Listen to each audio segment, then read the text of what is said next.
dialed up Thunderstruck?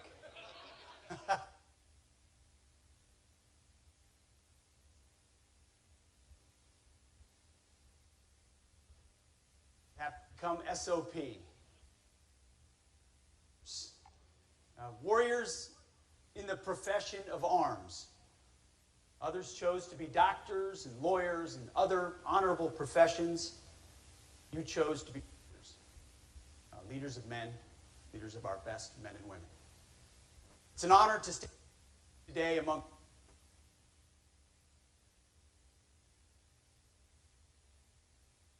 as well. Thank you for being here, sir. This is your district also.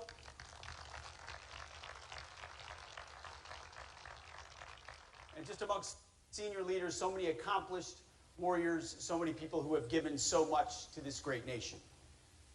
As was mentioned, the Army War College is one of the vital military institutions helping our leaders at the strategic level. I want to thank everyone here that's a part, and the staff support.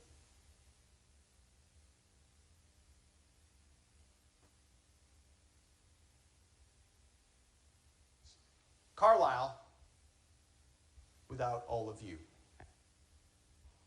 are soon looking out to your next assignments. Congratulations. I'm here today to mark the first and share what we have accomplished so far at Defense. Trump called me to take this job. He told me two things. The first was, Pete, you're going to have to be tough as shit. Boy, he was not kidding on that one. This job requires a steel spine, and that's fine. We're doing the work of the American people and the American warfighter. But second, the president said to me, I want you to restore the warrior ethos of our military, full stop. And so that is exactly what I have set about to do all 100 days. Fighting for you is the privilege of a lifetime, a deployment of a lifetime.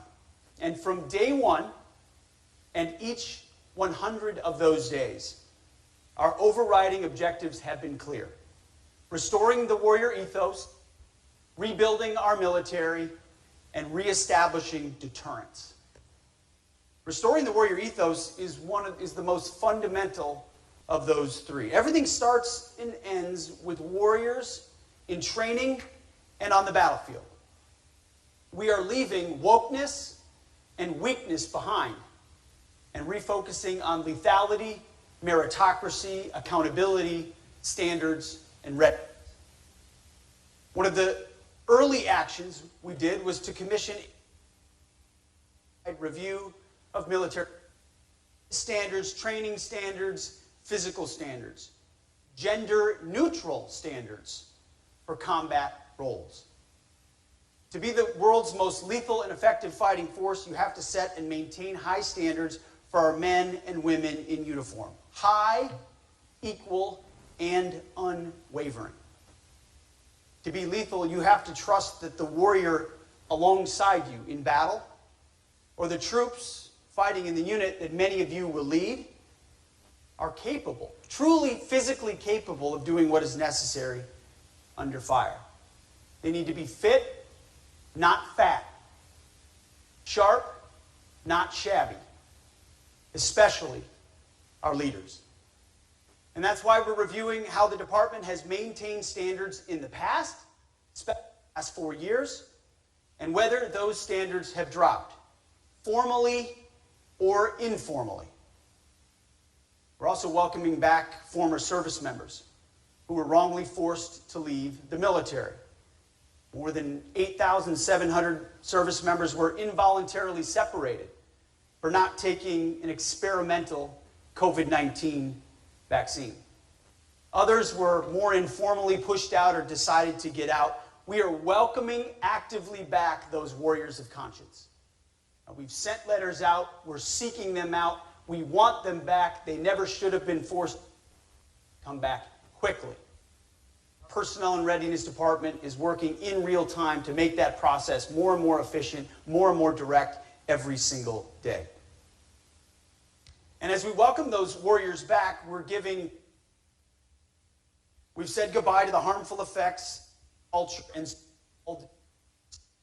inclusion programs. We're AI content, eliminating quotas, and promotions are based on performance, not immutable characteristics. DE at DOD. Based individual initiative, excellence, and hard work. We're also working hard to protect command climate.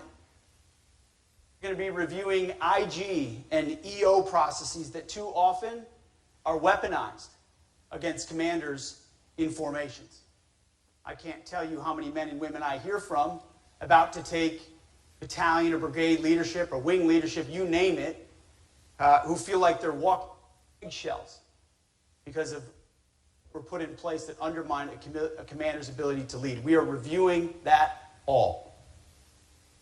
We're also optimizing the civilian workforce, ensuring that we have the right employees in the right roles at the right time to support our warfighters. We're doing this by volunteer possible through offering like voluntary initiatives. We're doing this by volunteer possible through offerings like voluntary initiatives. Also, low productivity telework and remote work culture. Teams work best when they work together in person. Butts in seats, not on Zoom. We're making accountability and high performance the watchwords for the department. At all levels, we expect employees to deliver results and respond to leadership needs. Their incentives and their performance plans, we believe, quickly and in real time will reflect that. It's a lot of change very quickly. Now, as you may have noticed, the media likes to call it chaos. We call it overdue. How are the men and women responding to this call? Well, I can tell you personally, it's going better than we could have ever expected. This department, and you know it, across the Joint Force, is filled with patriots who want nothing more than to be laser focused on serving their country. And that's why retention is rebounding as well, big time, in real time. But one of the clearest metrics so far is actually coming from outside the military. The enthusiasm of young Americans in particular is off the charts. You know firsthand how challenging it has been to recruit in recent years. Faced a legitimate recruiting crisis where we couldn't recruit enough men and women to enter the military, so we lowered the amount required and still didn't meet the amount of people required in recruitment. That's over. Last few months, the Army has had its best recruiting numbers since 2010. The Navy is on track to have its best recruiting year since 2002. It's recruiting born. How many members of my staff that get referred to me of people who ruled out in President his leadership, enthusiastic about going to boot camp or OCS and serving their nation. The other branches are on track to well exceed their targets as well. It is a recruiting renaissance in America of America's best and brightest. When our standards are high, when the mission is clear, when we prioritize warfighting over wokeness, that energizes the young men and women of our country, the very patriots over this American experiment we have always needed. They're proud of their country. They're proud of our military. And like generations before them, they will rise to the challenge set before us. As leaders, all of us, all we have to do is keep raising the bar and putting the mission and our people first. That's reviving the warrior ethos. Second objective is rebuilding. You've all served long enough to see the downward trajectory of readiness in our force.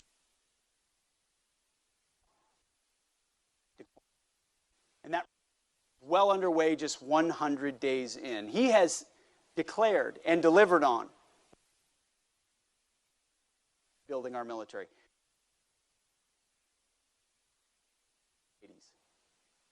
Our goal is to put the best systems in the hands of warfighters to ensure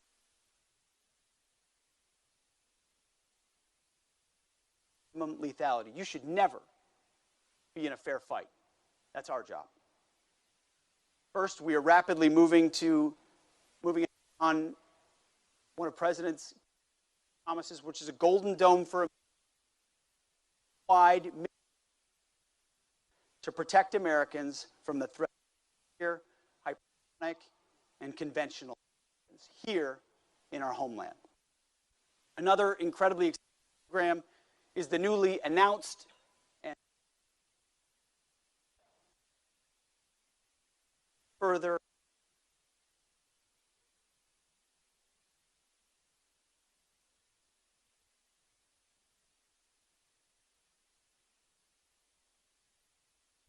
who benefit from the projection of power now. Allies, we're not going anywhere. And to our enemies, we're able to project power around the globe for decades to come. These investments are not just in Golden Dome and F-47. Historic investments in the border, hypersonics, in long-range drones, in shipbuilding, in modernization, you name it.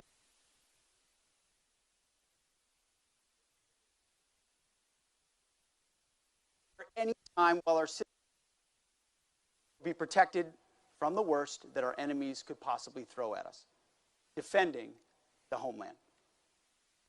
Just these marquee programs. We've been assessing the department from top to bottom to ensure that we're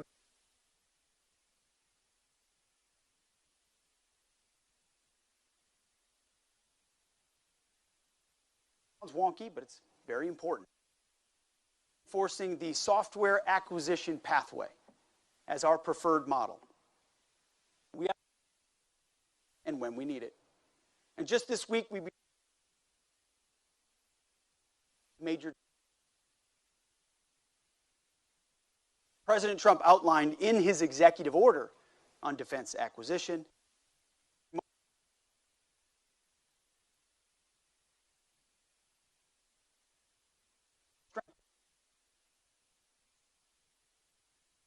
the last 4 years. Munitions war room and expand critical mineral production, including rare earth elements, heavy rare earth elements, light rare earth elements, all the things we need that need to be made at home or by our allies and partners. And President Trump has created a building, not at the department, but in the White House, to restore our maritime industrial base. Military more efficient. Meeting the warfighter's needs in the most cost-effective manner and reallocating savings to our most mission-critical areas. That's why we went through an exercise of finding 8% reductions across services. Of course, the media ran with it and called them cuts. No, this is how you plan and prioritize, is you look where you can do more with less, and you shift out old priorities and move in new. Maximum efficiency, focusing on what you need now and in the future. Through our partnership with the Department of Government Efficiency, or DOGE, earlier this month we identified $5.1 billion in savings, and that's just the beginning. We're ending contracts for business process consulting, enterprise cloud IT services, and duplicative IT services. Massive contracts that no one ever looks at, where people push a lot of paper and make a lot of PowerPoints and give a lot of consulting. Fighters. See, we can use that money for better health and mission-critical programs, from process to people, from consultants to corporals. The bottom line is force for the challenge. We're prioritizing what works and cutting what does not. And yes, as the President announced from the Oval Office,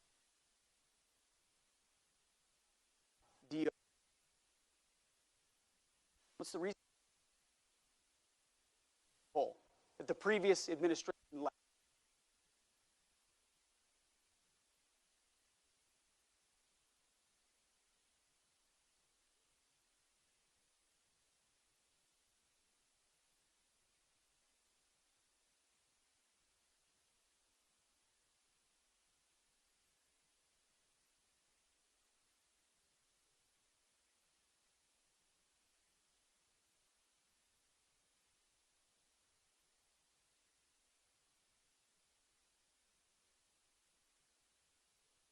COCOM commanders at the tip of the spear to understand and delivering it.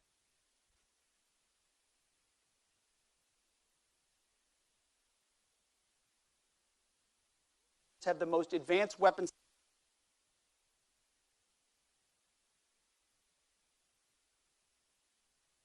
point, which leads to our third, reestablishing deterrence. After 4 years of deferred maintenance under the Biden, most importantly, and you saw it from chiefs, Raising Cane, our borders first. After decades of securing other people's borders in far-off places, ours. After a reckless invasion of over 20 million people, and we have no idea the end. They urged posture, update our military plan at DoD to protect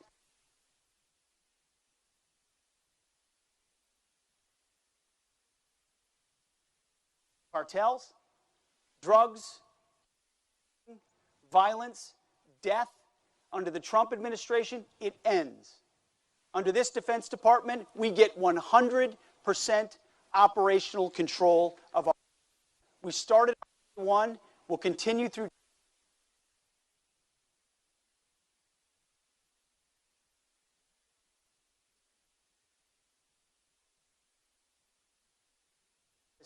$97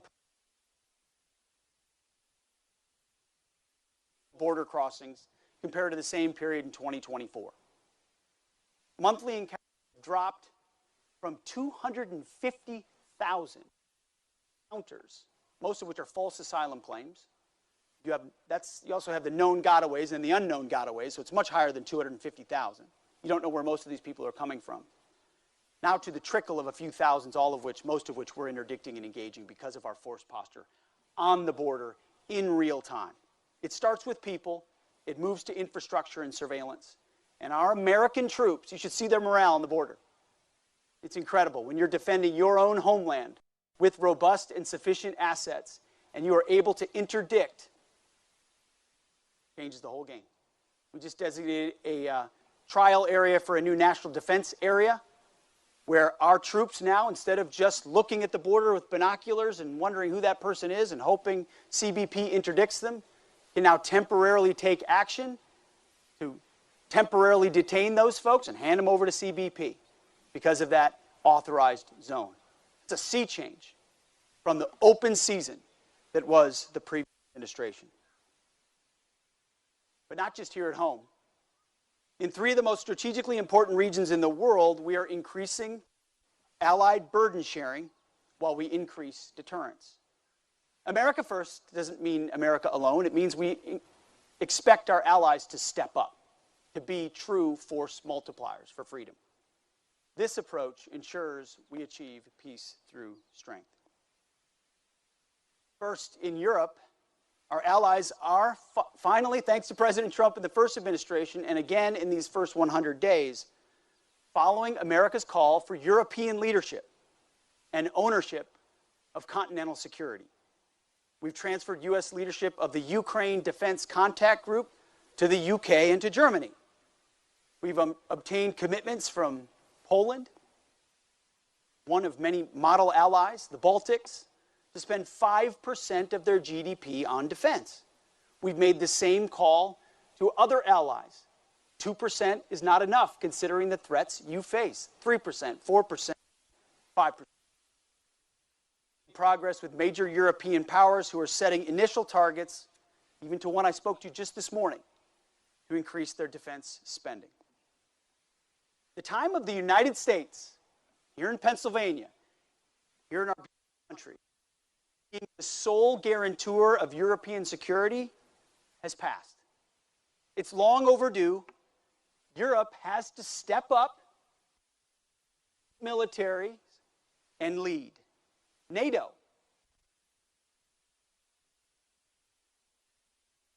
In the Middle East, we're pursuing stability and deterrence to the threats that exist there. President Trump has made it clear that America is fully committed to the security of our great allies in Israel. Just days after his inauguration, the DOD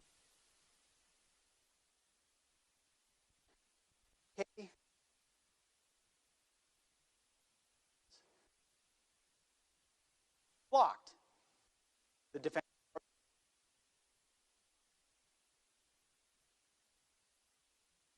Israel's self-reliance and pursue President Trump's goal of a strength. In Yemen, the Defense Department is executing lethal operations against Houthi terrorists. Our forces have struck hundreds of targets and decimated Houthi leadership, substantially reducing their capabilities and the threat to U.S. ships in the Red Sea and across and through the BAM. We have demonstrated America's commitment to defending our interests and restoring freedom of navigation, which we will do and are doing. This is a clear, limited mission executed with ruthlessness. Full stop. We will run our ships through that BAM. And our message to the Houthis has been clear from the beginning. Allow us to sail our and we'll stop shooting at you. Until then, you're going to feel the pain. And I'll tell you, the Houthis are feeling the pain. We have demonstrated any aggression against Americans will be met with decisive action, unlike what that region saw under the Biden administration. But this is not nation building. This is not land wars. This is not endless wars. This is not regime change. This is clear-eyed American national interests, decisively and overwhelmingly. Third, and most importantly, we are deterring communist China in the Indo-Pacific and around the world. To deliver peace in this region, we're delivering a more forward regional force posture. We're supporting allies and partners. Allies and partners are our force multipliers as they strengthen their own capabilities, including in Taiwan. We're also connecting U.S. allies and partners to and more resilient. And there will be a lot more of it.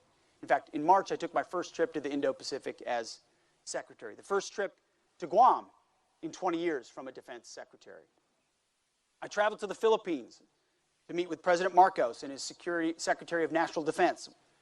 We reaffirmed the long-standing strength of the U.S.-Philippines alliance, a key piece in our strategy to deter and counter the communist Chinese. We also traveled to Japan on that same trip, and later on a trip that a few of you may have seen to Panama. At each stop, we announced new bilateral exercises, increased cooperation, foreign military sales deals, commitment to President Trump's vision of peace through strength. In the Philippines, we are deploying more advanced capabilities, including Nemesis anti-ship missiles. In Japan, we announced Phase 1 of upgrading U.S. Forces Japan into a full-blown Joint Forces headquarters. In Panama, we secured a framework for first of Panama Canal passage for U.S. military vessels and auxiliary vessels, as well as the additional presence of U.S. troops stationed through both sides of the Panama Canal. As I said then, and I will reaffirm today, the President pledged to take back the Panama Canal from Chinese influence. And with our partners, we're doing just that, right in our own backyard. At every step, we are carrying out our strategy to increase against. Before, in these places, when you meet with leaders who want to be with America, who believe in what America can do, have watched us when we're strong, they're making, in many cases and in many places, a binary choice. It is either by, with, and through the Americans or with the Communist Chinese. In the Indo-Pacific, around the world, but specifically in the Indo-Pacific and in our hemisphere, you can see it. You can see it in the eyes of allies and partners. You can see it in the influence underneath the surface. They want to be with us, but they need to see strength. And they need to see leadership. And that's what President Trump has provided in spades. Not just in words, but in deeds, in action, and so as Europe shoulders more of the burden in continental security, that frees up resources for us to focus on countering the malign influence of the Communist Chinese where it matters most. Under the leadership of President Trump, the message to our adversaries in these first 100 days has been undeniably clear. America is back. At the Defense Department, that means no more distractions. No more social engineering. No more climate change worship. No more electric tanks. No more gender confusion. No more pronouns. No more excuses. No more quotas. No more woke bullshit that undermines commanders and command climates. We are laser focused on our mission of warfighting. We are colorblind, and we are merit-based. We're restoring the warrior ethos, rebuilding the military, and reestablishing deterrence. End, full stop. Enemy aggression will be met swiftly and harshly.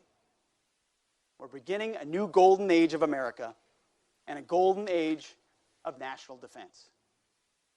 We have a bumper crop of new recruits, new planes, new missile defense systems on the way, allies increasing their defense spending, and adversaries on their heels.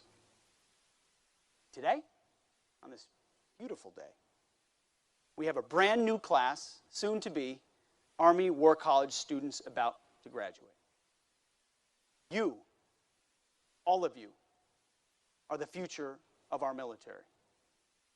You will lead these new recruits, eager, optimistic, young, ready, and soon to be trained. They will look to you. You will lead the brigades, the ships, the groups. You will execute our tactical, operational, and strategic objectives all around the globe. You will set the standard. We're counting on you. And I know that you will deliver at each and every step with distinction. God bless you. Godspeed to all of our warriors, and thank you for having me today. Appreciate it. Thank you.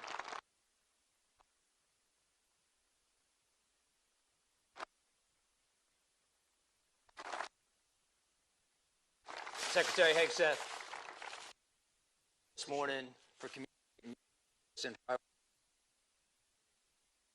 sense of